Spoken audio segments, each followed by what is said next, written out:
Baik Bapak Ibu, Assalamualaikum warahmatullahi wabarakatuh. Waalaikumsalam warahmatullahi wabarakatuh. Terima kasih sudah meluangkan waktunya sebentar di sini. Saya akan memberikan atau bukan mengajari ya, kita berbagi atau sharing. Karena sekitar 2 bulan saya sudah melakukan pendidikan di guru penggerak, dan ini saatnya ada beberapa metode atau materi yang akan saya sharing kepada Bapak Ibu sekalian. Di sini saya memberi judul seminar pendidikan yaitu budaya positif. Yang akan saya berikan itu adalah restitusi pendidikan. Kita itu sebagai pendidik pastinya berinteraksi langsung dengan siswa. Maksud ini adalah bagaimana cara kita untuk menghadapi siswa. Pastinya ada siswa yang nakal, siswa yang baik, dan lain sebagainya. Kemudian ini proses restitusi itu adalah proses menciptakan kondisi bagi murid untuk memperbaiki kesalahan mereka, sehingga mereka bisa lebih baik dengan karakter yang lebih kuat.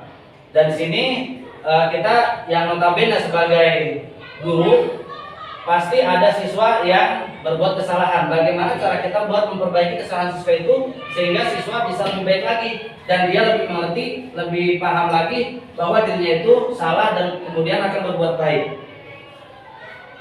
Di sini ada dikenal dengan 5 posisi kontrol kita sebagai guru. Ada 5 posisi kontrol kita sebagai guru. Yang pertama, kita itu sebagai guru terkadang posisi kontrol penghukum. Seorang penghukum bisa menggunakan hukuman fisik maupun verbal. Itu penghukum. Perlu diketahui Bapak Ibu semua, ada yang disebut dengan hukuman, ada juga yang disebut dengan konsekuensi. Itu berbeda. Kalau hukuman itu adalah apa yang kita suruh ke siswa, tapi tidak ada satu pautnya dengan kesalahan siswa. Itu hukuman. Misalnya gini, ketika si siswa itu tidak mencatat tugas, kemudian kita nyuruh siswa push up. Itu hukuman namanya. Kenapa? Karena nggak ada keterkaitannya antara apa yang dia salah dengan apa yang kita kasih hukuman ke dia. Tapi beda dengan konsekuensi. Kalau konsekuensi itu yang kita kasih ke dia sesuai dengan kesalahannya. Misalkan dia tidak mengerjakan tugas, kita panggil dia, kita suruh ngerjain tugas. Nah, itu konsekuensi namanya. Itu perbedaan antara hukuman dengan konsekuensi. Nah, kita sebagai guru ini yang pertama karakter kita itu sebagai penghukum. Kalimat contoh sebagai penghukum kita biasanya yang pertama patuhi aturan saya atau awas. Ketika kita sudah mengucapkan seperti kalimat itu patuhi aturan saya atau awas, itu berarti kita posisi kontrol kita sebagai penghukum. Yang kedua, kamu selalu saja salah. Itu kita sudah posisi kontrol kita sebagai penghukum. Yang ketiga, pasti selalu yang terakhir selesai. Pasti selalu terakhir selesai. Kalau ada tugas, pasti kamu lagi selalu terakhir selesai. Berarti posisi kontrol kita sebagai penghukum di situ. Guru seperti ini senantiasa percaya hanya ada satu cara agar pembelajaran bisa berhasil, yaitu cara dia, cara guru. Yang kedua, ada pembuat merasa bersalah. Ini lebih oke lagi. Karena tadi penghukum, yang kedua membuat merasa bersalah. Kita seorang guru atau seorang pendidik, posisi kontrol kita ketika pembuat merasa bersalah ini dia ngomongnya lebih pelan. Contoh kalimatnya gini. Ibu sangat kecewa sekali dengan kamu, bla bla bla bla bla. Seperti itu. Kemudian berapa kali Bapak harus berikan kamu ya? Kemudian gimana coba kalau orang tua kamu tahu berbuat begini? Jadi dia itu merasa salah. Itu pembuat merasa bersalah. Kemudian yang ketiga, posisi kontrol kita sebagai teman. Apa itu sebagai teman? Dekat. Guru pada posisi ini tidak akan menyakiti murid. Enggak ngomong kasar, tapi merasa dekat. Namun akan tetap berupaya mengontrol murid melalui persuasi. Apa itu persuasi? Ya, pendekatan, kemudian apa? Ya, dibujuk. Nah, ini posisi kontrol sebagai teman. Contoh kalimatnya, ayo bantulah demi Bapak ya. Gitu. Kalau ada yang seperti itu berarti posisi kontrol sebagai guru itu adalah sebagai teman. Pada intinya kita sering menggunakan posisi 5 posisi kontrol nanti yang sampai 5 ya. Tapi kita nggak nyadar. Kemudian ya sudah, kali ini tidak apa-apa, nanti membantu bereskan. Gitu. Itu kalau kita menggunakan kalimat seperti itu berarti posisi kontrol kita sebagai teman. Nah, ini hal negatif dari posisi teman adalah bila suatu saat guru tersebut tidak membantu, maka murid akan kecewa dan berkata, saya pikir bapak atau ibu teman saya. Dia kecewa. Kemudian bahayanya lagi, dia bakalan nyari-nyari kita. Mana ya bapak itu yang bisa bantu saya? Jadi hanya terfokus dengan satu guru. Itu posisi sebagai teman. Dan yang keempat, pemantau. Pemantau itu kita menilai ya itu rasa. Memantau berarti mengawasi. Pada saat kita mengawasi, kita bertanggung jawab atas perilaku orang-orang yang kita awasi. Itu posisi kita sebagai pemantau. Contohnya, kalimatnya, peraturan apa coba? Kayak gitu. Apa yang telah kamu lakukan? Sanksi atau konsekuensinya apa? Itu pemantau. Jadi kita ngelihat dulu si siswa, oh siswa itu udah salah terus-terusan. Kemudian inilah contoh kalimatnya. Nah di sini seorang pemantau sangat mengandalkan perhitungan, catatan, dan dicatat terus. Kayak guru BP, tugasnya catat terus kesalahan-kesalahannya. Data yang dapat digunakan sebagai bukti atas perilaku seseorang. Posisinya akan menggunakan trigger, slip, catatan, daftar, cek. Posisi pemantau sendiri berawal dari teori stimulus respon yang menunjukkan tanggung jawab guru dalam mengontrol murid. Jadi kalau ada yang seperti ini, posisi kita sebagai pemantau. Nah ini yang kelima adalah manajer. Ini posisi yang paling baik dari posisi 4 tadi. Posisi manajer ini, posisi guru berbuat sesuatu bersama dengan murid. Artinya apa?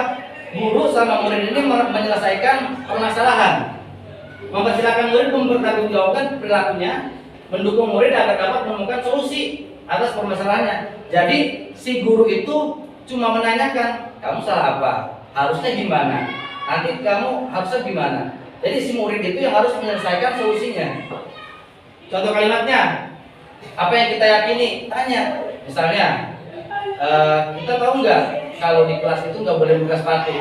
Nanti murid bilang, iya Pak tahu. Itu keyakinan. Kalau sekarang itu namanya keyakinan kelas. Yang dulu itu sebenarnya namanya itu adalah kalau kesepakatan.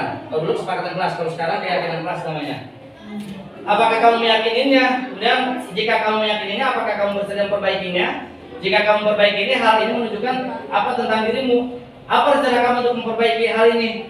Seperti itu termasuk tipe guru yang kontrol itu manajer. Tugas seorang manajer bukan untuk mengatur perilaku seseorang. Jadi siswa itu nggak kita atur.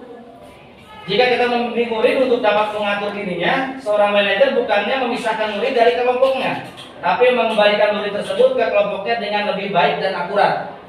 Oke. Nah ini Bapak Ibu sekalian, ada contoh-contoh perilaku kita.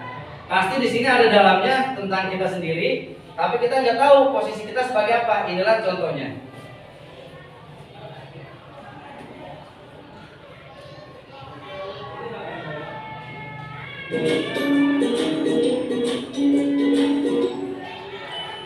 Salam bahagia Ibu dan Bapak Guru hebat. Dalam penerapan disiplin positif restitusi, salah satu program yang dikembangkan adalah 5 posisi kontrol. 5 posisi kontrol dalam restitusi adalah proses perjalanan seorang pendidik agar dapat mengenali dirinya. Pada video kali ini, kita akan membahas tentang 5 posisi kontrol yang dikembangkan oleh Diane Rosen dan contoh penerapannya.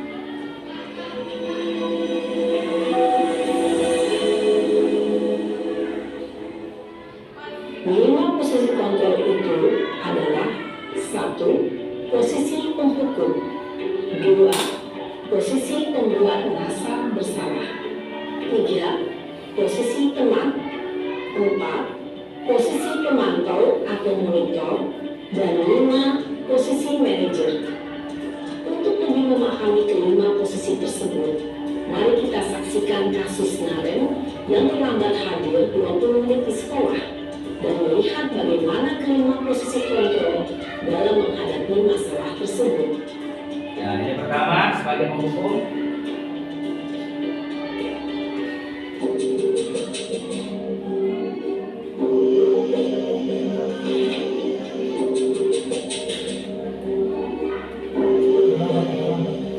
Naren, sini kamu. Selamat pagi. Selalu terlambat. Kamu deh, pasti terlambat. Maaf Bu, saya Apa? Apa coba? Alasan kamu apa lagi? Kapan sih kamu tidak terlambat?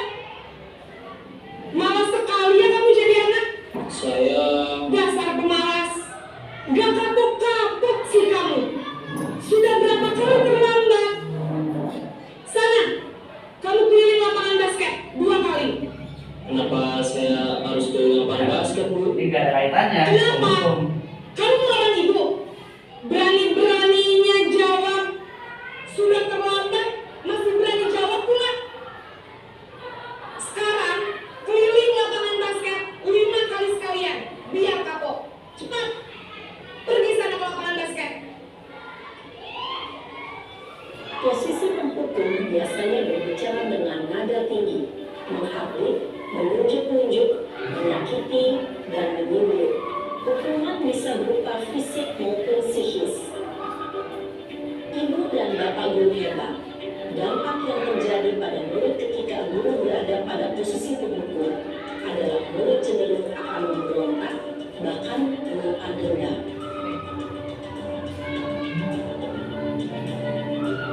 Ini yang kedua, membuat merasa bersalah.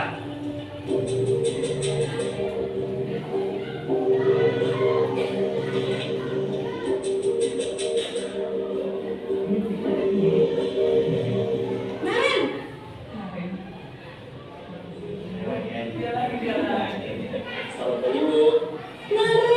Naren, kamu kenapa terlambat lagi, nak? Ya Tuhan, Naren. Kamu senang ya bikin ibu susah ya? Kalau kamu terlambat lagi, nanti ibu yang ditegur bapak kepala sekolah, nak. Disangka ibu tidak bisa. Nah ini bapak ibu tuh yang kalimat itu tuh jenis kalimat-kalimat yang itunya. Contoh kalimat. Maaf, Bu. Bu Gusti Naren. Kamu suka ya kalau ibu ditegur bapak kepala sekolah? Terus, sekarang ibu harus tulis apa yang di buku absen? Ini kamu sudah sering terlambat loh. Ibu harus apa coba? Maaf, Bu. Maaf sekali. Ya sudah, lain kali jangan bikin ibu susah lagi ya nak ya. Ibu tidak akan kuat lagi kalau kamu begini terus. Bisa jantungan kalau ibu ditegur bapak kepala sekolah. Sana cepat kelas. Maaf ya, Bu. Maaf sekali. Posisi pembuat rasa bersalah berbicara dengan nada tenang, cenderung lembut. Namun kata-kata yang diutarakan membuat murid merasa menjadi orang yang gagal, memandang buruk dirinya sendiri, merasa tidak berharga, dan tidak sanggup membahagiakan orang lain. Ketika guru mengambil posisi pembuat rasa bersalah, murid akan menganggap dirinya yang bersalah dan ia akan menyimpan emosi negatif tersebut di dalam dirinya. Ini yang ketiga, posisi sebagai teman. Tetap sinaren-naren juga.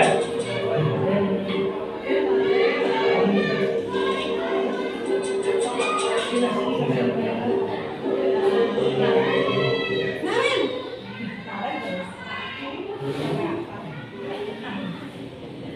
Selamat pagi, Bu. wah sudah jam berapa ini Naren? Beda. Ya sayang. Ini saya ingin membangunkan saya, Bu. Kamu malah menyalahkan ibu kamu. Tapi anak yang larinya paling kencang. Kok terlambat sih? Iya, Bu. Saya memang terlambat bangun tadi. Jadi, biarpun saya lari kencang, tetap gak ada kerja, Bu. Ya sudah sana. Nanti lain kali larinya lebih kencang lagi ya. Biar gak terlambat lagi. Bikin senang ibu. Demi ibu. Bisa kan? Bisa, ibu, demi ibu. Ya sudah sana masuk kelas. Ibu beresin urusan absen kamu. Kamu ini ada-ada saja. Ya. Nanti sinaren kalau ada masalah nyarinya si ibu tadi. Berbicara dengan nada suara marah, cenderung santai. Murid akan merasa senang, aman, dan akan dengan guru. Identitas yang tercatat adalah identitas sukses atau berhasil. Namun, perlu diingat, karena ini masih dorongan eksternal, maka ada faktor ketergantungan dari murid kepada orang tertentu.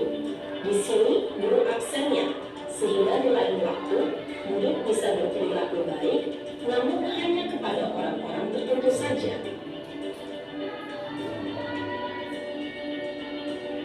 Ini posisi yang keempat, pemantau atau monitor.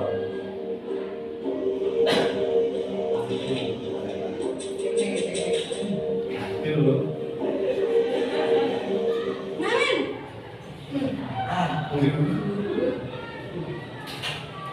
Selamat pagi, Bu. Naren, apa peraturan sekolah kita tentang jam berapa kita harus masuk sekolah, nak? Kita harus harus di sekolah jam 7 murid. Iya betul, sekarang sudah jam 7.20. Kalian sudah tahu konsekuensinya jika terlambat hadir? Paham Bu, saya harus tinggal kelas pas jam istirahat selama 20 menit. Iya benar, konsekuensinya demikian. Jadi nanti jam 9.30 pas istirahat, kamu harus tinggal di kelas, kerjakan tugas tambahan untuk ketertinggalan kamu, ya? Baik Bu. Posisi pemantau mengandalkan pembentukan atau data untuk mengontrol murid. Guru mengarahkan murid berdasarkan peraturan dan konsekuensi. Seorang pemantau menunjukkan bahasa tubuh dan ekspresi wajah yang datar dan cenderung formal.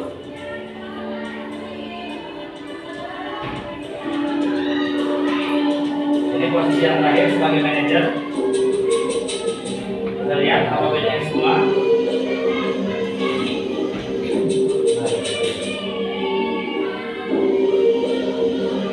Naren!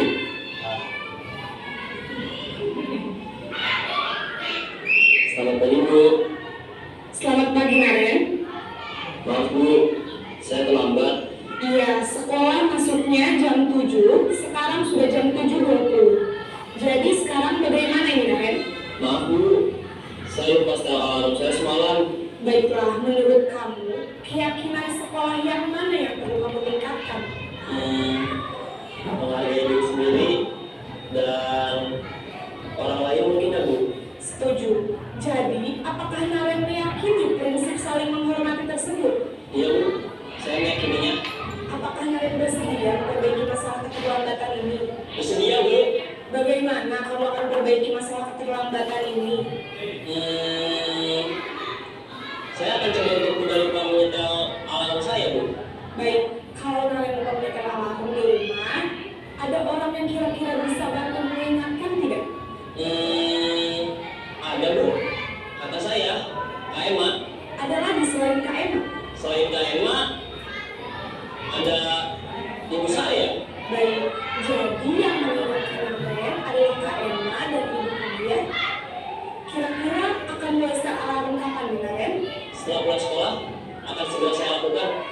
Baik, jadi Naren akan setel alarm untuk bangun besok pagi dan akan diingatkan oleh kakak dan ibunda Naren ya.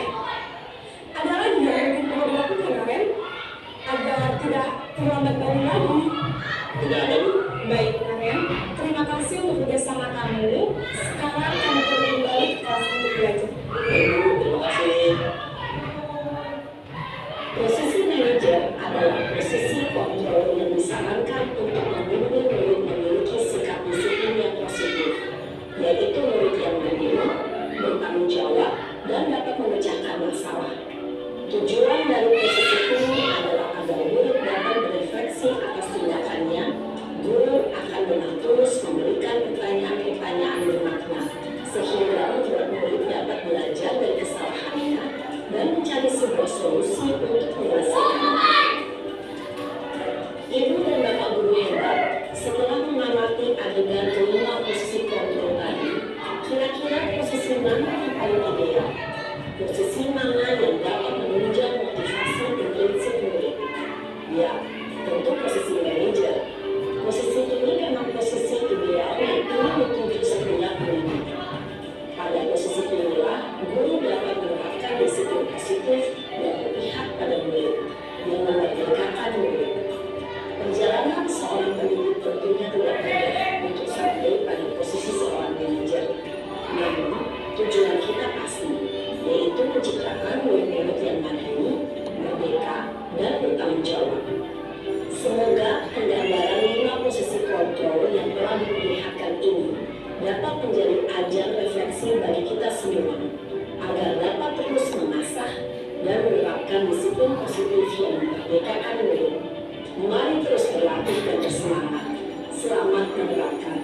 Salam dan bahagia, Ibu dan Bapak guru hebat. Ya. Itu ada 5 posisi kontrol kita sebagai guru.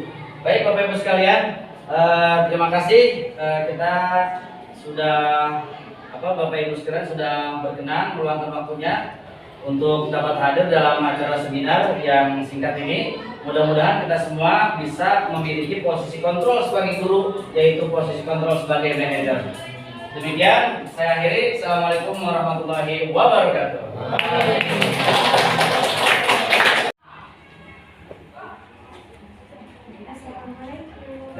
Salam kan? Kita lurik ya.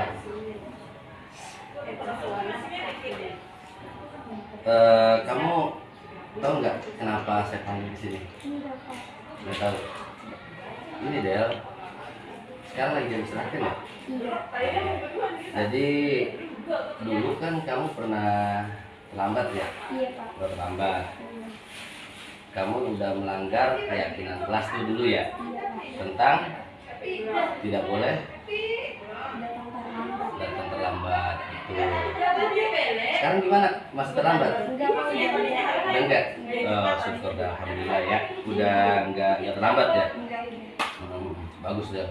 Jadi itu enggak boleh melanggar terus keyakinan kelas kita yang kita sepakatin.